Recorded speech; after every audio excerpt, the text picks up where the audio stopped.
Thresh has been quite the roller coaster for me, and while at one point I wouldn't even touch a champion because I was so bad at him, I can now confidently say that he's not only my favorite champion, but also the champion that I'm the best at. He's one of the most complex champions in the game and probably the only champion that I could play every single game and not get bored, simply due to the amount of thought that goes into playing him. The champion holds a lot of sentimental value to me, so it's my hope that I not only help you improve on the champion, but also help you appreciate and understand my love for the champion. So without further ado, let's get into the guide.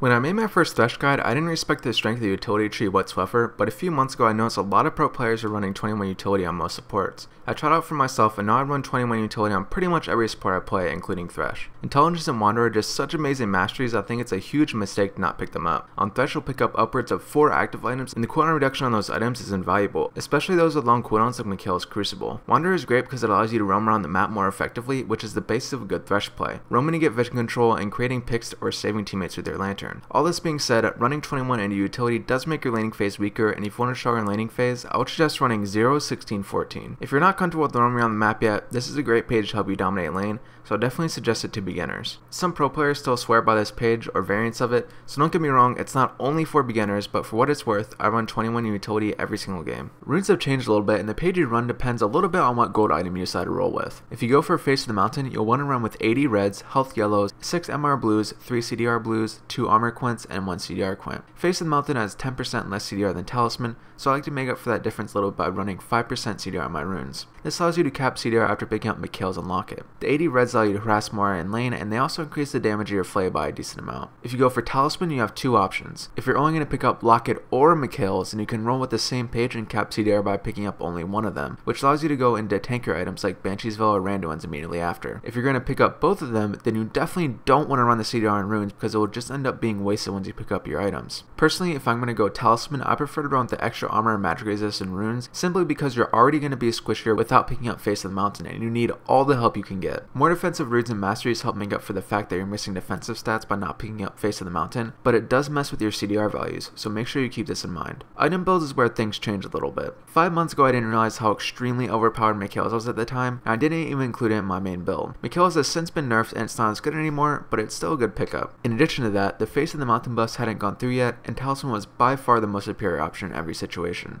With these things in mind, let's go through the build that I prefer and what I build pretty much every game I play. I start off with a Relic Shield and 4 pots or 2 pots and a ward. If you're scared of their jungler or you're playing with a no escape 80 carry, start with a ward, and if you're not scared of their jungler, just start with all potions. Your core items are going to be Face of the Mountain, Sightstone, and Mobility Boots. The order in which you pick up these items mostly depends on the gold values you back with, but generally speaking, you want to pick up Targets before Sightstone, Sightstone before Face of the Mountain, and Mobility Boots when you decide it's time to start roaming around the map. This could be as early as 7 minutes into the game or as late as 15 minutes into the game, just depending on how the game is going. After your core items, you'll look to pick up Mikhail's, Locket, Banshee's Veil, and Randuin's. The order in which you pick up these items depends completely on your team comp and what you're playing against, but generally speaking, Mikhail's is great for single target protection, Locket is great versus AoE damage and double AP comps, Banshee's Veil is great against champions like Syndra and LeBlanc, and Randuin's is great versus heavy physical damage. You'll want to pick up either Mikhail's or Locket as your first item for the cooldown reduction, and which one you pick up depends on the enemy's team comp. I generally prefer to pick up Locket first unless there's something like a Morgana, Elise, or Irelia on the other team with a 2-second or longer CC, simply because Locket provides more combat stats and overall protection to your team. The other viable but much less popular build involves picking up Talisman. Start the game with Doran Shield or Ruby Crystal with some potions. Doran Shield is a more defensive start, while Ruby Crystal is more like a gold generation item because you can pick up your Sightstone sooner. Starting with Ancient Coin essentially forfeits your lane because it has no combat stats, which makes it an incredibly bad first item unless you're 2v1ing. Your core items will be Talisman, Sightstone, and Mobility Boots. You'll want to pick up Sightstone and Mobility Boots before Coin because Coin simply doesn't offer the combat stats or gold generation necessary to make it a good early buy. Similar to the previous build, you look to go into Mikhail's, Locket, Banshee's Veil, and Randuin's.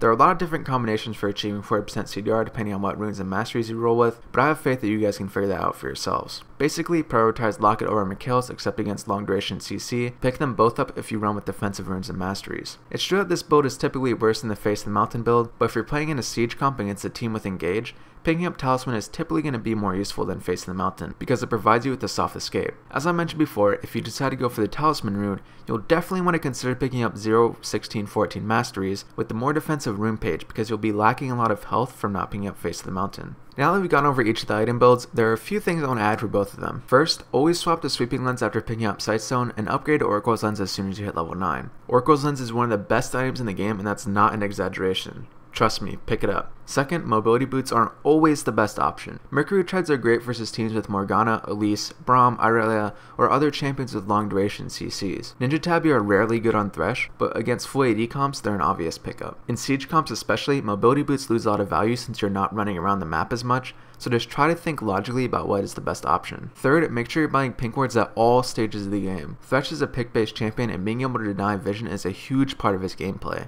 On blue side, buying a pink ward on your first back for the tri-brush is especially useful. We've gone over a lot so far, and I've went through a lot of what ifs, so let's recap real quick and try to group some of these mastery pages, rune pages, and item builds together. What I use in almost all of my games includes running 0, 9, 21 masteries, 80 reds, health seals, 6 MR blues, 3 CDR blues, 1 CDR quint, 2 armor quints, and Face the Mountain, mobility boots, and sight stone for core items. You'll look to choose 3 items from Mikhail's, Locket, Banshee's Veil, and Randoins afterwards. If you want to go for Talisman, there are a lot of different combinations you can go for, but we'll just touch on 2 in the interest of time. The first includes 0, 16, 14 masteries, 80 reds, health seals, MR blues, armor quints, and Talisman, mobility boots, and sightstone for core items. You'll look to pick up both Mikhail's and Locket to cap CDR, and then pick up either Randoins or Banshees to round out your build. The second includes 0, 9, 21 masteries, 80 reds, health seals, 6 MR blues, 3 CDR blues, 1 CDR quint, 2 armor quints, and Talisman, mobility boots, and sightstone for core items. You'll look to pick up either Mikhail's or Locket to cap CDR, and then pick up both Randoins and Banshees to round out your build. My overall skill priority is still the same as it was before, but my skill order is a little bit different now. In my original video I mentioned how I sometimes put 3 ranks in Flay early if I wanted a stronger laning phase, and I've converted into doing this pretty much every single game I play on Thresh. It gives you so much more presence on lane that there's little reason not to. One of the only times I don't put 3 points in Flay early is when I'm playing against Morgana, and that's because if you max death sentence right off the bat, you can remove her rank 1 black shield and a single death sentence after a rank 2 or 3, which allows you to convert the death sentence into a Flay, box, or CC from other champions. Leona is another case where you want to skip the extra points into Flay, because to win the matchup, you have to save your Flay to interrupt Leona's Zenith Blade, so you're able to interrupt her combo. Because you can't open up trades with Flay like you can in every other matchup, the extra points in Flay actually don't help you that much, and it's better to get the extra points in Q early on. Having the correct runes and masteries and picking up the right items is important, but mastery of a champion comes from how you play them once you get into the game. In the interest of time, I won't be going over everything, but I will touch on the most important aspects of good Thresh play. If you're interested in seeing how I play out the laning phase or roam around the map, feel free to check out one of my commentary videos for Thresh, but don't stop watching yet, because these next few tips are going to be what mold you into a great Thresh player. When I watch someone play Thresh, I can almost immediately tell if they're good or not by their usage of Flay in lane. A good Thresh player will walk up to their opponents and backwards Flay for a harass or an opening, while less experienced Thresh players will constantly look to open up with hooks instead. While hooking first might look cooler and feed into your fantasy of one day becoming Mad Life, it's much less reliable than going for a backwards Flay. When used properly, a backwards Flay leads immediately into a free death sentence if your opponent doesn't flash, so be sure to abuse this during laning phase. Backwards Flays and flash Flays are instrumental in being successful on Thresh, and I can't stress enough the importance of being able to land them on a regular basis. Practice makes perfect, so spend all the time you need in custom games or do whatever you have to do to be able to land your Flays consistently. Flay can also interrupt displacement abilities like Jarvan's Flag and Drag combo, Leona's Zenith Blade, Kha'Zix's Leap, Tristana's Rocket Jump, and more. So if you're playing against these champions, save your Flay until they use their displacement abilities so you can interrupt them. Another clear sign of an inexperienced Thresh player is someone that always activates the second portion of their death sentence. This isn't to say that you should never activate the second portion, but just be smart about it. In most situations, it's best to simply drag the target to you and hit them with a backwards Flay. When you fly to your target, you often put yourself in a bad position when it's not necessary to do so. Unless you're positioned to land a crazy Flay plus box combo on their entire team, there's really no reason for you to dive in. Another thing to keep in mind is that you can cast spells while your chain is attached to someone, meaning that you can hook, box, and then Flay them backwards into the box, which makes great use of all your abilities without putting yourself in danger. Up until this point, I've been talking a lot about hitting the CDR cap, but I haven't said why it's important yet. At rank 5, Death Sentence has a 12-second cooldown, which is reduced to 7.2 seconds with 40% CDR, and on top of that, if you hit something with it, the cooldown gets reduced by 3 more seconds, down to a nearly 4-second cooldown. When you consider that the stun from Death Sentence lasts for 1.5 seconds, you're able to throw out another hook just 2.5 seconds after your target gets loose from the chain. Thresh's Death Sentence is amazing on a 12-second cooldown, but on a 4-second cooldown, well, it's just blatantly overpowered. In a typical siege, landing a hook on an enemy tank might be a signal for the enemy team to engage while your hook is down, but by the time the hook lets loose, you'll be able to hook again in just 2.5 seconds. A low cooldown Death Sentence is also incredibly useful for peeling in teamfights, and we also can't underestimate how good the lower cooldowns in Flay and Lantern are either. Now, of course, having an incredibly low cooldown on your hook doesn't mean anything if you don't know how to use it, so let's talk about some of the mind games involved in using Death Sentence to its full potential. For starters, it's very important that you realize that all players are different. Not every player is going to juke skill shots the same way. Hell, some may not even juke at all. Every single hook you throw is information. Use this information to download your opponents, figure out their juke patterns, and then use that information to start messing with their head. The first mind game is essentially the foundation of all Thresh mind games. Because Thresh's hook has an abnormally long delay, he has the benefit of not facing the direction he's throwing the hook until the hook actually comes out. What this means is that you can face one direction and throw the hook in a completely different direction, which is exactly the basis of the trick. When there are two targets in front of you, face a target that you're not interested in hooking.